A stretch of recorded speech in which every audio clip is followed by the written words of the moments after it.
Assalamu alaikum. Welcome back to my YouTube channel. Today we are going to discuss the taxonomic hierarchy. Hierarchy का मतलब होता है कि किसी ऑर्डर के तहत जो है वो हम कोई काम कर रहे हैं. फॉर एग्जांपल अगर हम बात करते हैं किसी ऑफिस की, तो वहाँ पे जो सबसे लोएस्ट लेवल पे होगा वहाँ से हायरार्की स्टार्ट होगी और टॉप मोस्ट सीईओ लेवल तक जाएगी. अच्छा, अब टेक्सोनोमी में अगर हम पहले थोड़ा सा हिस्ट्री को टच कर लेते हैं. कार्ल वॉन लिनियस था एक साइंटिस्ट, ठीक है.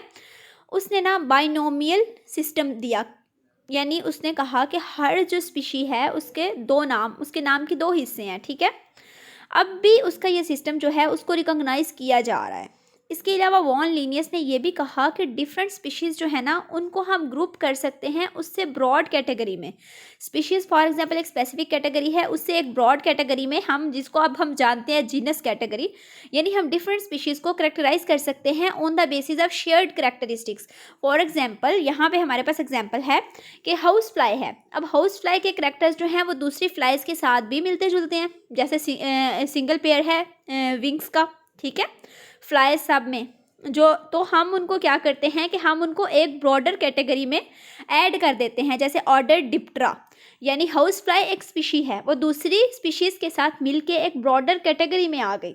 अब ये जो ब्रॉडर कैटेगरी है इसको हम टैक्सॉन कहते हैं. टैक्सॉन बेसिकली क्या है? ग्रुप ऑफ एनिमल्स जो शेयर करते हैं पर्टिकुलर सेट ऑफ करेक्टरिस्टिक्स. वो सारे एनिमल्स जिनमें एक स्पेसिफिक जो हमने करेक्टरिस्टिक सेट की हैं, अगर वो उन एनिमल्स में मौजूद हैं तो वो क्या बनाते हैं? वो टैक्सॉन बनाते हैं. जैसे ऑर्डर डिप्टरा जो है वो एक टैक्सॉन है. अगर हम इसको और ब्रॉडर लेवल पे लेके जाएं, देखें फ्लाइज क्या हैं? वो इंसेक्ट्स हैं, ठीक है. बाकी सारे इंसेक्ट्स के साथ वो क्या चीज़ें शेयर करती हैं कि उनका विंग्स जो हैं उसके पेयर्स होते हैं, 2 पेयर ऑफ विंग्स होते हैं. इसके अलावा उनमें क्या होता है? 3 पेयर ऑफ लेग्स हैं. उसके बाद बॉडी डिवाइडेड है 3 पार्ट्स में.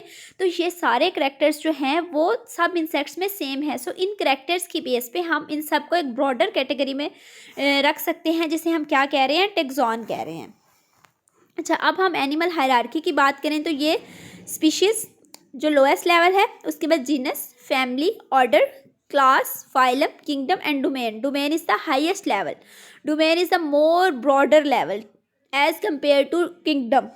ओके, यहाँ पे ये जो ट्री बनाया गया है, यहाँ पे देखें ना लाइफ का ओरिजिन हुआ, ठीक है. अब यहाँ पे डिफरेंट डोमेन्स बन गई. डोमेन यू बैक्टीरिया और डोमेन आर्किया, ठीक है, जिसमें आर्किया में एंशिएंट बैक्टीरिया आ जाएंगे और यू बैक्टीरिया में ट्रू बैक्टीरिया आ जाएंगे. जबकि डोमेन यू कैरिया उसमें सारे यूकैरियोटिक ऑर्गेनिजम्स आ जाते हैं, जैसे फंजाई है, एल्जी है, प्लांटी है, एनिमल्स वगैरह हैं. उसके बाद हम बात करते हैं नॉमेनक्लेचर की. नॉमेनक्लेचर क्या होता है? बेसिकली किसी चीज़ को नाम देना. अब देखें ना, फ्रेश वाटर क्रस्टेशियंस की अगर हम बात करें तो कहीं पे उनको क्राडेट्स कहा जाता है, कहीं पे क्रेफिश कहा जाता है, कहीं पे क्रॉफिश बोला जाता है. इसके अलावा कॉमन स्पैरो के बहुत ज़्यादा नाम हैं. उसको इंग्लिश स्पैरो कहा जाता है, बार्न स्पैरो बोला जाता है, हाउस स्पैरो बोला जाता है.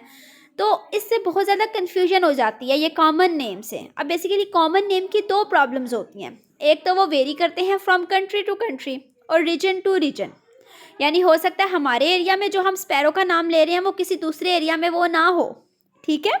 या ऐसा हो सकता है कि कॉमन नेम्स जो है ना वो सम टाइम नेम इस तरह होते हैं कि वो स्पीशी की बजाय हायर लेवल को इंडिकेट कर रहे होते हैं. फॉर एग्जांपल जो कॉमन नेम है वो हो सकता है जीनस को रिप्रेजेंट कर रहा हो, जैसे यहाँ पे हमारे पास एग्जांपल है पिल बग्स की, ठीक है.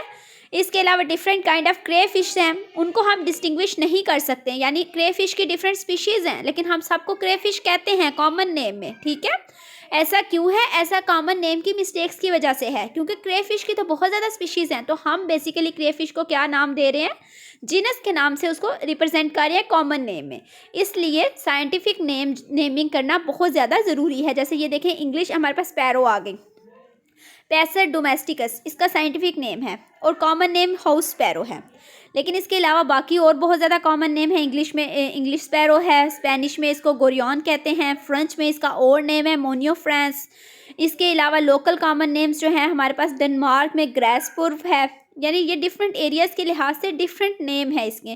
तो ये बहुत ज़्यादा कन्फ्यूजन काज करते हैं. इसलिए नॉमेनक्लेचर जो है वो नेमिंग कर देती है जितने भी, यानी अब हमें पता है कि जो पैसर डोमेस्टिकस है वो हाउस स्पैरो है, चाहे वो इंग्लैंड में है, चाहे वो इटली में है, स्पेनिश में है, लैंग्वेज में, जिस भी लैंग्वेज में हमें पता है कि हाउस स्पैरो का साइंटिफिक नेम क्या है, पैसर डोमेस्टिकस, इस तरह कन्फ्यूजन्स जो हैं वो नहीं होती। अब नॉमेनक्लेचर क्या है? असाइनमेंट है डिस्टिंक्टिव नेम देने की हर स्पीशी को, यानी हर स्पीशीज़ का एक स्पेसिफिक नेम होगा जो दूसरी स्पीशी के नेम से डिफ्रेंशिएट कर रहा होगा, और ये यूनिवर्सल होगा। हमें उस नेम से पता चल जाएगा कि ये फ़लाँ स्पीशी की बात हो रही है। अच्छा, अब ऐसा नहीं हो सकता कि दो एनिमल्स का सेम साइंटिफिक नेम हो। अगर हम बात करें इनके रूल्स की, तो जीनस नेम जो है वो स्टार्ट होता है कैपिटल लेटर से, और स्पीशीज़ एपिथेट सेकंड नेम है जो लोअर केस लेटर से स्टार्ट होता है। और अगर हम इनको कंप्यूटर में लिख रहे हैं तो इनको हम इटैलिसाइज्ड करेंगे, और अगर हम इनको बुक में लिख रहे हैं तो हम इनको अंडरलाइन करेंगे। जैसे होमो सैपियंस, ये जब हम बुक में लिखेंगे तो इसको हम अंडरलाइन करेंगे। अच्छा, बायोलॉजिकल क्लासिफिकेशन में क्या होता है? टेक्सोनोमिक रैंक एक वर्ड है। टेक्सोनोमिक रैंक बेसिकली क्या है कि relative level of group of organisms in taxonomic hierarchy. जैसे टेक्सोनोमिक रैंक क्या हो गए? Species, genus, family, order, class, phylum, kingdom. ये जो गिवन रैंक है ना, ये सब assumes under it less general categories that is more specific descriptions of life form. यानी स्पीशीज़ जो है ना वो ज़्यादा स्पेसिफिक है, जीनस लेवल पे जाएंगे वो कम स्पेसिफिक होगा एज़ कम्पेयर टू स्पीशीज़। इसी तरह फैमिली पे ज़्यादा ब्रॉड हो जाएंगे, ऑर्डर उससे ज़्यादा ब्रॉड होगा, ठीक है, और क्लास जो है वो ऑर्डर से ज़्यादा ब्रॉड होती है। अच्छा, टेक्सोनोमिक रैंक की अगर हम देखें इंटरनेशनल कोड ऑफ नॉमेनक्लेचर में, तो उसमें सुपर फैमिली आ जाती है, फैमिली, सब फैमिली, ट्राइब, सब ट्राइब, जीनस, सब जीनस, स्पीशीज़, सब स्पीशीज़, यानी उसकी फर्दर कैटेगरीज आ जाती हैं, ठीक है। जैसे स्पीशी की सब कैटेगरी कौन सी है? सब स्पीशीज़ ज़्यादा स्पेसिफिक होगी एज़ कम्पेयर टू स्पीशीज़। सो इस तरह ये टेक्सोनोमिक हायरार्की के लेवल्स चलते रहते हैं। सबसे स्पेसिफिक लेवल कौन सा हुआ हमारे पास? स्पीशीज़, जो मोस्टली रिकॉग्नाइज लेवल है, लेकिन स्पीशीज़ के अलावा सब स्पीशी हो सकती हैं, उसके अलावा फर्दर डिवीजन भी हुई है, लेकिन अभी हमारा उनसे फ़िलहाल कोई कंसर्न नहीं है, हम यहीं तक लिमिटेड रहेंगे। नेक्स्ट वीडियो में उन पे बात करेंगे।